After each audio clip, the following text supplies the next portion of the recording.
waaw ndaje tey bi moo doon rek ñu dajale ñi nga xam ne dañuy sàmm ak ñuy bay ak industriel yi fi nekk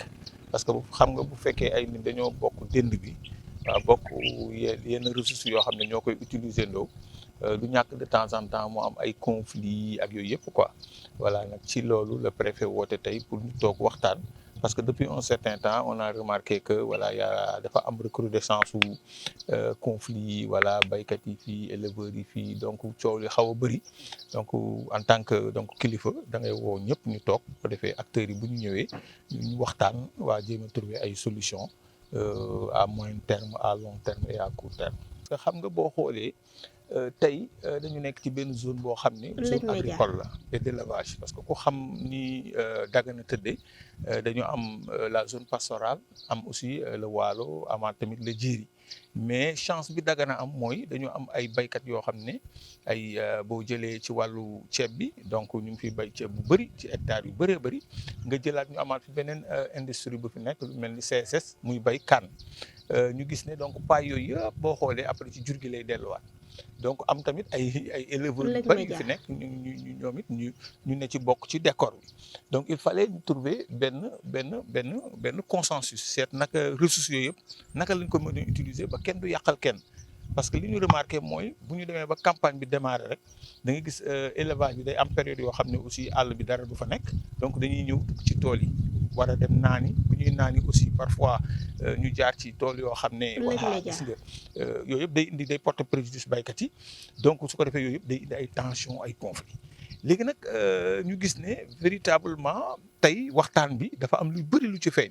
parce que bi CSS ñëwee ba présenter modèle bi nga xam ne moom mi ngi koy def au niveau de ses exploitations nga xam ne bu demee ba nga xam ne jël na kaanam donc paille bi fi des yëpp da koy organiser def ay botteleuses génne paille bi organiser ko joxaat ko éleveurs yi et boo xoolee noonu nga xam ne mi ngi koy defee bu fekkoon dañ koy def ci ceeb bi def ko ci ñambi bi def ko ci pataas bi mais ñax dootu fi manqué. léegi nag loolu day laaj nag ñu organiser ko jël autorité yi ñun en tant qu'autorité ñu toog gis loolu jéem a seet nag naka lañ koy organiser ba ñi nga xam ne ñoo ko war a def ñu tëggal leen loo xam ne buñ ko defee problème mu. doo fi ñëwee depuis 2021 bi ma xoolee zone bi dafa ne non fii jur waru fi mën a am problème parce que ñax mi ceeb buy jóg day ànd ak ñax. suukar day ànd ak ñax pataas day ànd ak ñax ñam bi day ànd ak ñax te paay yooyu yëpp jur gi moo koy lekk donc buñ ko organiser de manière d'ailleurs sax boo xoolee la population du bétail bi fi nekk ak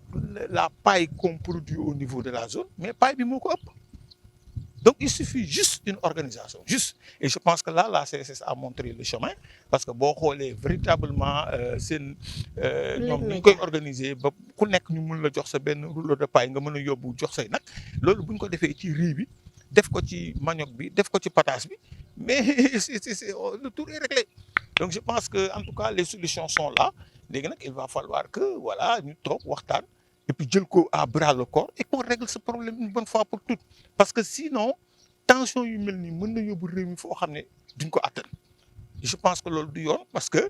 la solution est là léegi nag bu ñu demee ba nga xam ne tapis herbacé bi ñëw na parce que fii chance bi ñu am mooy am nañ zone boo xam ne la zone pastorale foofu kenn du fa bay donc le tapis herbacé tout mu ngi dépendre ci nawet bi ni muy ñëwee donc peut-être que bu ñu amee deux mois 3 mois mën nañ ko utiliser après nawet bi mais pour le reste il y a les cultures qui sont là il faut juste les valoriser fexe créer ay abreuvoirs collectifs parce que dex gi mi ngi fii jaar ku jëlee ndox yóbbu ko ba Ndakaaru war nga ko mën a jëlee indi ko ba ci kaw tali bi nag yi bu ñëwee naan et puis aussi nag yi ni ñuy naanee directement ci dex gi mais gis nañ ne dex bi pollution bi bëri na ci donc buñ ko jëlee traité ko sax bu ko defee feebar yi nga xam ne nag yi ñu ngi koy am mais da koy régler donc je pense que véritablement tey ndaje bi daal wane na ne en tout cas il y a des solutions concrètes qui sont là il suffit juste voilà ñu appliquer ko et puis voilà mun ci génn. Oui, la rencontre d'aujourd'hui, le but c'était au moins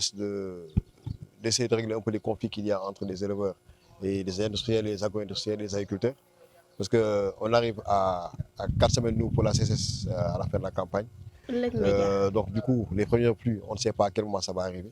Donc, forcément, il faut commencer tout de suite à réfléchir à des alternatives. Le riz, on ne sait pas, je pense que ça va être fin juin, début juillet. Nous, comme on l'a déjà présenté hier, la paille de canne, nous le matin, on fait la coupe. Une fois la coupe, la tige ramenée à l'usine, la paille de canne reste sur site. Les éleveurs ont le droit d'accéder sur place pour récupérer la canne de 14h à 18h par leur charrette, avec des règles bien sûr bien déterminées. Malgré ça, on a toujours des sabotages, on a des conflits, on a des divagations, on a certains bergers qui ramènent carrément leurs troupeaux au niveau des parcelles. Donc il y a du sabotage, il y a des heurts naturellement avec le service de gardiennage, ce qui ne devrait pas avoir lieu. Donc le fait qu'on mette à disposition ces ressources fourragères-là ne devrait pas aujourd'hui susciter des conflits. Alors pour nous aujourd'hui, c'était l'occasion un peu de présenter le modèle de la CSS, qui est non seulement le fait d'autoriser l'accès aux éleveurs de 14h à 19h au niveau des parcelles, mais également qui devrait aujourd'hui évoluer. Évoluer dans quel sens? C'est dans le sens où on éviterait les charrettes qui circulent dans nos parcelles pendant les heures de transport de canne, mais plus développer des modèles qui passeraient par la mécanisation. Donc botteler des pailles, botteler la paille et la ramener à des points de distribution. Ça, nous ne pouvons pas le faire. Donc. Il faut forcément une organisation derrière. Il faut également que les associations des éleveurs, les syndicats des éleveurs du département, que nous connaissons très bien, très actifs, puissent un peu avancer efficacement dans ce genre de projet-là. Et comme l'a dit tout à l'heure aujourd'hui notre doyen Mbou, qu'on puisse améliorer la santé du bétail. Parce que devoir faire, comme j'ai dit hier, 11 km pour aller boire et revenir, vous aurez perdu pratiquement la moitié sur le chemin. Le fait également de fixer le bétail sur place et de le ramener la ressource fourragère permet d'améliorer la qualité du lait et également la qualité du bétail. Donc ce sont ces genres de mécanismes-là sur lesquels on devrait réfléchir et qui ont permis un peu de greffer le sujet du jour, qui était vraiment comment mieux améliorer les relations, la sécurité entre les services d'élevage et l'agriculture. La paille de riz aujourd'hui que nous produisons suffit largement au département, sans compter un peu ce que la CSS donne quotidiennement. Donc l'idée, un tout petit peu, c'est de faire comprendre à nos parents éleveurs qui doivent se moderniser, qui doivent aujourd'hui plus multiplier les points de distribution, améliorer la collecte de la paille et voir aujourd'hui comment faire que les éleveurs puissent eux-mêmes avoir la paille à leur disposition et qu'elle ne parte pas ailleurs, comme on le voit parfois. Plus comment les aider à mieux s'évoluer, à s'organiser. Nous, c'est ça le but. Parce que donner la fourrage aux éleveurs, ça ne nous pose aucun souci.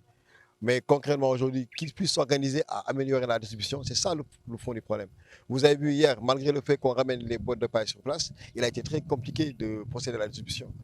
Vous avez eu des bagarres, vous avez eu des heurts. Donc forcément aujourd'hui, il faut que chacun joue sa partition. Ce n'est pas l'État. Ce sont les organisations des éleveurs qui doivent aujourd'hui prendre. Ce sont les acteurs reconnus, élus, qui doivent aujourd'hui prendre le taureau à deux cornes et puissent aujourd'hui s'organiser et faire de sorte que cette paille-là, que ces ressources fourragères que nous mettons à disposition soient bien réparties dans le département. Pas seulement à Bade ou bien à Rosso, mais dans le département. Parce que d'aucuns aujourd'hui, à Podor et autres, nous mettent la pression pour avoir la boîte de paille, mais nous, on décide de garder aujourd'hui ces ressources fourragères-là pour le département de Dagana.